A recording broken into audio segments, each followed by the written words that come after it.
So students, एक बार मैं फिर आपके सामने 11th बायोलॉजी के अंतर्गत रेस्पिरेटिव सिस्टम के साथ, और इसमें जैसा कि हमने पार्ट फर्स्ट में देख चुका था, यहां से ये नोट्स का इतना पॉइंट ये हमने पार्ट फर्स्ट में देख चुके हैं, जिसमें हमने देखा कि श्वसन जो है वो एंजाइम के द्वारा होने वाली क्रिया है, ऊर्जा विमोचक क्रिया है, इसमें ऊर्जा उत्पन्न होती है और इसमें कोशिकाओं में जो भोज्य पदार्थ है उसका श्रृंखलाबद्ध ऑक्सीकरण होता है। फिर हमने देखा था श्वसन और दहन में अंतर, और अब हम देखने जा रहे हैं हमारे इस सेकेंड लेक्चर में स्टार्ट कर रहे हैं ग्लूकोज का ऑक्सीकरण यानी ग्लाइकोलिसिस। ग्लाइकोलिसिस का मतलब है ग्लूकोज का ऑक्सीकरण। अब ग्लूकोज दो पायरुविक अम्ल में टूटेगा और ये प्रोसेस, कंप्लीट प्रोसेस एक चरण में नहीं होगी, बल्कि ये स्टेप टू स्टेप 10 चरणों में एंड होगी। तब उस 10 चरण को हम कैसे देखेंगे, क्या उन 10 चरणों में होगा, कितने एटीपी लगेगी, कितने एटीपी प्राप्त होगी, हर एक बिंदुओं पे हम स्टेप टू स्टेप चर्चा करने वाले हैं। ग्लाइकोलिसिस का मतलब क्या होता है? इसका मतलब है ब्रेकडाउन ऑफ ग्लूकोज, यानी कि ग्लूकोज यहां पर टूटेगा। ब्रेकडाउन ऑफ ग्लूकोज, ग्लूकोज जो कि 6 कार्बन का एक यौगिक है जिसका फॉर्मूला C6H12O6 है, जो कि एक एल्डोज है। एल्डोज होने का मतलब कि पॉलीहाइड्रोक्सी एल्डिहाइड है। ये 3 कार्बन के 2 मॉलिक्यूल में टूटेगा जिसका नाम होगा पायरुविक एसिड। तो ग्लूकोज का पायरुविक एसिड में टूटना ये कहलाता है ग्लाइकोलिसिस, और इस ग्लाइकोलिसिस में ग्लूकोज से पायरुविक एसिड 10 चरणों में होगा, यानी ये कंप्लीट प्रोसेस, ध्यान रखना है कि ये जो कंप्लीट प्रोसेस है वो कितने स्टेप में होने वाली है, 10 स्टेप में, और इसमें कहीं भी ऑक्सीजन की कोई आवश्यकता नहीं होगी। देखें, O2 पर निर्भर नहीं, यानी ग्लाइकोलिसिस का जो चरण है ये ऑक्सीजन से संबंध नहीं रखता है, और जब ऑक्सीजन से संबंध नहीं रखता है तो CO2 का बनना संभव ही नहीं है। इसका मतलब तय है कि ये O2 पर निर्भर नहीं है, तो CO2 का विमोचन भी नहीं होगा। ये बात बिल्कुल क्लियर। पहले हम उन मुख्य बिंदुओं को बता दे रहे हैं, उसके बाद एक स्टेप टू स्टेप पूरे 10 स्टेप के अंदर में सारे पॉइंट्स हम आपको क्लियर करेंगे जो यहां पर हम आपको बता रहे हैं। तो ये निश्चित है, तो आप समझ रहे हैं कि ग्लाइकोलिसिस में ग्लूकोज टूटेगा, पायरुविक एसिड में 2 मॉलिक्यूल टूटने वाला है, O2 का यूज नहीं होगा, CO2 का विमोचन नहीं होगा। अब बात आती है इस पूरी प्रोसेस को, इस कंप्लीट प्रोसेस को समझाने के लिए 3 वैज्ञानिकों का नाम सामने आता है, और वो 3 वैज्ञानिक हैं एम्बेडेन, उसके लिए हमने ले लिया E, मेयरहॉफ M, और एक है पार्नस, इसके लिए P लिया। तो इस कंप्लीट प्रोसेस को जो 10 चरणों में होगी, इसके लिए इनके वैज्ञानिकों एम्बेडन, मेयरहॉफ और पार्नस, इनके प्रथम लेटर को लिया गया है और इस पथ का नाम किया गया EMP पाथ। ये EMP पथ के नाम से भी ग्लाइकोलिसिस जो है वो जाना जाएगा। देखें, ये कहां होता है? ये होता है साइटोप्लाज्म में, और ये कॉमन स्टेप है, चाहे आप ऑक्सीडेटिव रेस्पिरेटिव सिस्टम पढ़ें या फिर नॉनिक, यानी आक्सी श्वसन की बात करेंगे या अनाक्सी, किसी में भी ये कॉमन स्टेप हर किसी में होता है। साइटोप्लाज्म में होगा और ये कॉमन पथ है, हर किसी में होगा। 10 स्टेप होंगे इसमें जो 10 स्टेप होंगे उसमें यह बात आपको ध्यान रखना है कि उसमें से 1, 3 और 10 ये होंगे नॉन रिवर्सिबल।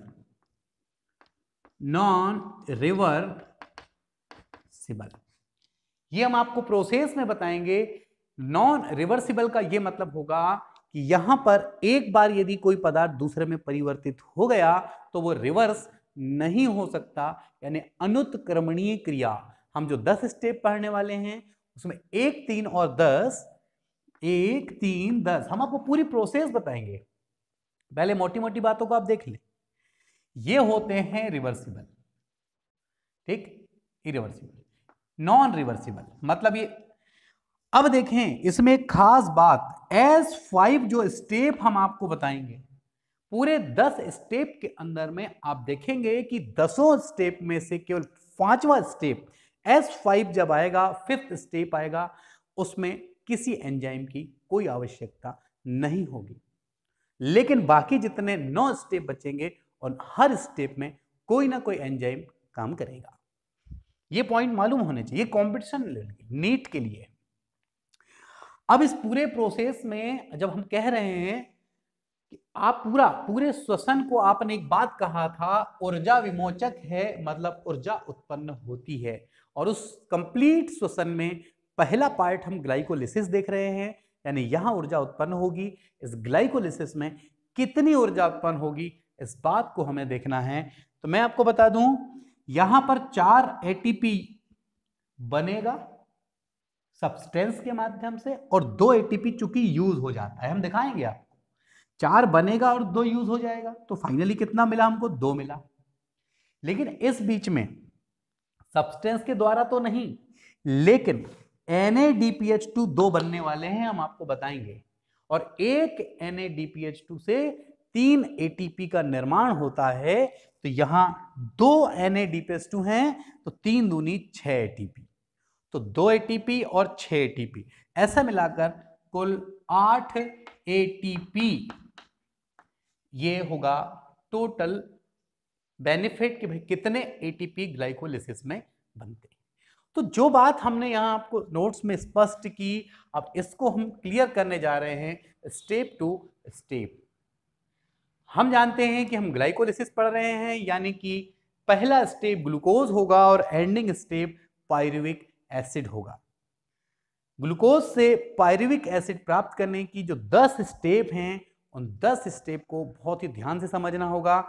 और इन स्टेप्स के साथ साथ बहुत से ऐसे क्वेश्चन हैं जो कंपटीशन एग्जामिनेशन के लिए हमने इसमें इंक्लूड किया है और अलग अलग उसको इंडिकेशन भी दिया है। तो अब हम स्टार्ट करने जा रहे हैं ग्लाइकोलिसिस का प्रथम चरण। देखिए, सबसे पहली बात, आपके पास एक ग्लूकोज है। ग्लूकोज मतलब C6H12O6। ये जो ग्लूकोज है, ये ग्लूकोज का सबसे पहले Mg डबल प्लस, ध्यान रखेंगे, जो ये देखें आप, ये 1 है, मतलब स्टेप नंबर फर्स्ट है। इसमें Mg डबल प्लस यानी मैग्नीशियम की उपस्थिति में हेक्सोकाइनेस एंजाइम द्वारा और साथ ही साथ यहां एटीपी कन्वर्ट होगा एडीपी में। कुछ शुरू में आपको ये टफ लगेगा, लेकिन आप जैसे जैसे स्टेप टू स्टेप मेरे साथ आप काम करेंगे, आपको ये कहीं भी कोई कंफ्यूजन आपको एंडिंग में नहीं होगा, आप यकीन माने। ग्लूकोज का Mg डबल प्लस की उपस्थिति में हेक्सोकाइनेस एंजाइम द्वारा, और ऊर्जा यूज होगी एटीपी, चेंज होगा एडीपी में। एडेनोसिन ट्राइफॉस्फेट चेंज होगा एडेनोसिन डाइफॉस्फेट में। तो एक फास्फेट जब इसका अलग होगा तो वो इस ग्लूकोज के साथ जाकर के ऐड हो जाएगा। और जब भी कोई फास्फेट किसी कार्बन श्रृंखला में जाकर जुड़ता है, तो मैं आपको बता दूं उसमें कार्बन श्रृंखला में अधिकतम जितने कार्बन होते हैं वो उस नंबर पे जाके जुड़ेगा। तो ग्लूकोज में 6 कार्बन होते हैं, इसका मतलब मैक्सिमम 6 कार्बन है। 6वें कार्बन पे जाकर फास्फेट जुड़ता है। पहला फास्फेट अधिकतम वाले में और बाद वाला फास्फेट अगर कभी आएगा तो वो कम से कम वाले में, ये बात मेरी याद रखना। पहला फास्फेट तो ग्लूकोज 6, ग्लूकोज तो था, यहां से एक फास्फेट आया, ग्लूकोज 6 फास्फेट निर्मित हुआ हमारे पहले स्टेप में। तो पहले स्टेप में किसने पार्टिसिपेट किया? Mg डबल प्लस ने, हेक्सोकाइनेज एंजाइम ने। एटीपी से एक फास्फेट का अणु निकलता है, एडीपी बनता है। वो फास्फेट का अणु ग्लूकोज से जुड़ करके ग्लूकोज 6 फॉस्फेट निर्मित करता है, और ये हमारा स्टेप नंबर फर्स्ट। अब हम देखते हैं हमारा स्टेप नंबर सेकेंड। अब ये जो ग्लूकोज 6 फॉस्फेट है ये स्थायी नहीं रह पाता, लेकिन एक विशेष बात आप देखें, मैं पहले स्टेप में आपको नहीं बताया है। देखें यहां ध्यान देना इस पे, ये जो बनाया है सिंबल ये डायरेक्ट तीर का है, ये तीर का, इस बात पे थोड़ा ध्यान देना, क्योंकि पहला स्टेप यहां पर आप तीर है मतलब एक बार ग्लूकोज से ग्लूकोज 6 फॉस्फेट बन गया, वो रिवर्स नहीं हो सकता है। मैंने बताया था, आप देखें 1 3 10 नॉन रिवर्सिबल, तो 1 3 10 तो पहला स्टेप नॉन रिवर्सिबल, इसलिए ये चिन्ह बनाया गया है यहां पे। ये बात बिल्कुल क्लियर होगी। चलिए अब ग्लूकोज 6 फॉस्फेट बनने के बाद ये अस्थाई होता है, ये क्या होता है, अस्थाई, और ये वेट करता है कि कब कब मुझे एक एंजाइम मिलेगा, और वो मिला फास्फोहेक्सो आइसोमरेज। अब समझना, फास्फो हेक्सो, ये जो आइसो शब्द आ रहा है, आइसोमरेज, ये आइसोमरेज जो है वो आइसोमर बनाएगा, समावयवी बनाएगा। आइसोमेरिज्म से बना है आइसोमर। अब ये इसका ये समावयवी बनेगा, ये क्या बनने वाला है, समावयवी, किसकी उपस्थिति में, फास्फोहेक्सो आइसोमरेज की उपस्थिति में, और ये ग्लूकोज जो है वो फ्रक्टोज बन जाएगा, यानी ग्लूकोज के स्थान पे फ्रक्टोज 6 फॉस्फेट बना। ये हमारा था स्टेप नंबर 2। लेकिन अब कुछ बातें आप देख रहे होंगे कि जब मैंने स्टेप 1 से 10 लिया है, 1 को मैंने गोलाकार में लिखा है, 2 को मैंने चौकोन डब्बे में लिखा है, क्यों, इसकी क्या कोई वजह है या कोई डिजाइनिंग या मेरे से मिस्टेक हुई है, तो मैं आपको बताऊंगा इस लेक्चर के एंड में कि उनका क्या इंपॉर्टेंस है, आप देखते बस जाएं। देखिए यहां पर स्टेप नंबर 2 क्लियर होता है, ग्लूकोज 6 फॉस्फेट अस्थाई है, फास्फोहेक्सो आइसोमरेज की उपस्थिति में ये F6 फॉस्फेट, यानी F का मतलब है फ्रक्टोज 6 फॉस्फेट बनता है। लेकिन यहां एक बहुत बड़े मुद्दे की बात मैं आपको बताना चाहूंगा कि यहां पर क्या ये ग्लूकोज 6 फॉस्फेट ही डायरेक्ट आगे नहीं जा सकता था, क्या उसे फ्रक्टोज में बदलना बहुत जरूरी था? जी हां, बहुत ज्यादा जरूरी था। अब बात आती है ऐसा क्यों? हो सकता है कि कई बार इन चीजों के जो जवाब हैं आपको सामान्य राइटर्स में ना मिले, पर आपको टेंशन नहीं लेना, मैं आपके साथ हूं।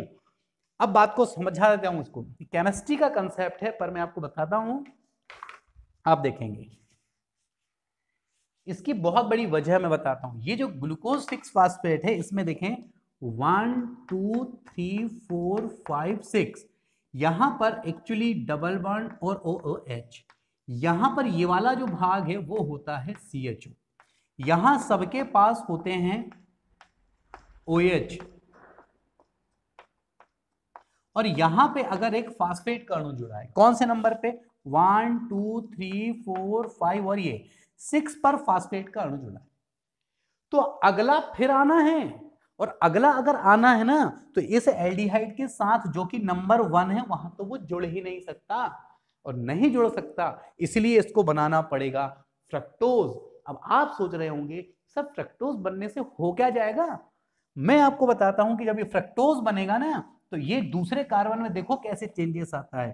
फ्रक्टोज का स्ट्रक्चर जो है वो ऐसा होगा, यहां कीटोन होगा, अब 1 2 3 4 5 और ये 6, यहां ऑलरेडी एक फास्फेट है, अगला फास्फेट यहां आके जुड़ सकता है क्योंकि वो खाली हो चुका है, अब वो एल्डिहाइड नहीं रहा। तो ध्यान रखना है, बायो को स्ट्रॉन्ग करने के लिए केमिस्ट्री के इन कंसेप्ट की आवश्यकता होगी। अब बहुत से लेक्चर देखते होंगे, लेकिन आप देखना कि मोस्टली बता तो दिया जाता है कि ये जो ग्लूकोज 6 फॉस्फेट है वो फ्रक्टोज 6 फॉस्फेट में समावयवी के रूप में चेंज हुआ है, लेकिन अगर ऐसा नहीं होता तो क्या परेशानी होती, ये मैं आपको बता चुका हूं। फिर से एक फास्फेट अणु आएगा और उसको जुड़ने के लिए पहला कार्बन खाली चाहिए, जबकि इसमें ग्लूकोज में पहला कार्बन खाली नहीं होता है, इसीलिए उसे फ्रक्टोज में बदलते हैं, जिससे कि ये फ्रक्टोज में दूसरा कार्बन कीटोन के रूप में होता है और पहला कार्बन खाली हो जाता है। चलिए, ये केमिस्ट्री की बात थी। अब मैं आपको लेकर चलता हूं, आपके पॉइंट नंबर कौन सा था, ये आपका सेकंड। पॉइंट नंबर 3 में मैंने आपको बताया कि फ्रक्टोज 6 फास्फेट में फिर से एक फास्फेट आएगा, मतलब एटीपी की जरूरत पड़ेगी, और एटीपी की जब जरूरत पड़ी तो एटीपी से एक फास्फेट निकला, एडीपी में परिवर्तित हुआ, एंजाइम यूज हुआ फास्फोहेक्सोकाइनेज। फास्फोहेक्सोकाइनेज एंजाइम की उपस्थिति में 1 नंबर पे, जैसे कि 6 थे तो मैंने आपको बताया अगला फास्फेट कहां आएगा, 1 पे आएगा, तो 1 6 और 2 बार हो गए, मतलब डाइफास्फेट। फ्रक्टोज तो रहेगा 1 6 डाइफास्फेट, ये बन चुका है आपके पास। और आपने यहां देखा 2 स्टेप ऐसे प्राप्त हुए हमें।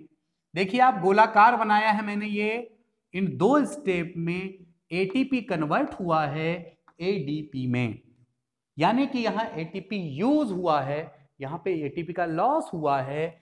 एक एटीपी यहां लॉस हुआ है, एक एटीपी यहां लॉस हुआ, और जहां जहां एटीपी का लॉस हुआ है, एटीपी यूज हुआ है, उसे मैंने गोलाकार बनाया। देखिए, और बाद में बात को समझना, ये गोलाकार वाला जहां भी होता है, यहां पे मैंने लिखा है एडीपी, इसका ये मतलब है कि यहां पर हर किसी में एटीपी कन्वर्ट हुआ है एडीपी में। ध्यान रखना, थोड़ा धैर्य रखें, मेरी पूरी बातों को अच्छे से आप सुने और वॉच करें। आप देखेंगे मेरे एक्चुअल लेक्चर से एंड होने के बाद आपको सारी बात नीट एंड क्लीन बिल्कुल हो जाएगी, आप बिल्कुल निश्चिंत रहें, लेकिन थोड़ा धैर्य बनाए रखने की जरूरत पड़ेगी आपको। ये सब कोडिंग बहुत कॉम्पिटिशन एग्जामिनेशन के लिए आप देखना कि कितना इंपॉर्टेंस होता है। ये गोलाकार आकृति दी है मैंने, वहां एमजी होता है, एटीपी एडीपी में बदलता है, और 2 ही जगह ऐसा है। देखिए, उसके ऊपर 2 लिखा है, मतलब 2 जगह ही ऐसा होगा। 2 एटीपी यूज हो चुके हैं भाई, ये देखिए आप यहाँ पे जब नेट गेन निकालेंगे तो 4 में जो 2 घटाए हैं, 2 घटाए हैं क्योंकि 2 यूज हुआ है। 4 में क्यों घटाए, अभी हम आपको बताएंगे कि कहां पे 4 एटीपी कैसे किन स्टेप्स में बनेंगे। तो मेरे स्टेप 2 स्टेप्स क्लियर हो चुके हैं और 3 स्टेप्स। तो एक बार आप सभी स्टेप नंबर 1 2 3 इसको आप पहले रिवाइज कर लें।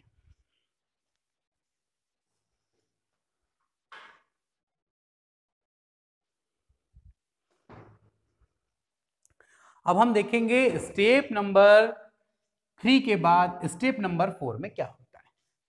अब आता है अखाड़ा से निकल करके एक पहलवान पहुंचता है एंजाइम, जिसका नाम है एल्डोलेज। ये पहलवान है अखाड़ा का।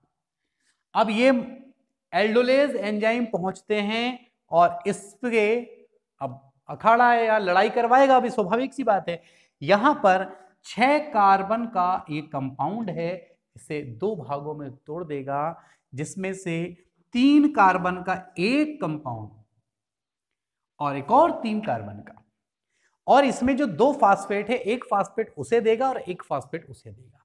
एक में एल्डिहाइड बनने वाला, एक में कीटोन बनेगा। अब देखें 3 फास्फोग्लिसरैल्डिहाइड, 3 फास्फोग्लिसरैल्डिहाइड, ये कितने कार्बन का, 3 कार्बन का। यहां 3 फास्फो क्यों लिखा है, जब वो 3 कार्बन का होगा तो अधिकतम कार्बन 3 हुए, तो फास्फेट कहां पे रहेगा, अधिकतम वाले पर। 3 फास्फोग्लिसरैल्डिहाइड, और जबकि उसका एक और समावयवी बना डाइहाइड्रोक्सी एसीटोन फास्फेट, ये भी 3 कार्बन का, ये भी 3 कार्बन का। ये है 3 कार्बन, यहां पर है 3 कार्बन, इसमें एक फास्फेट है, इसमें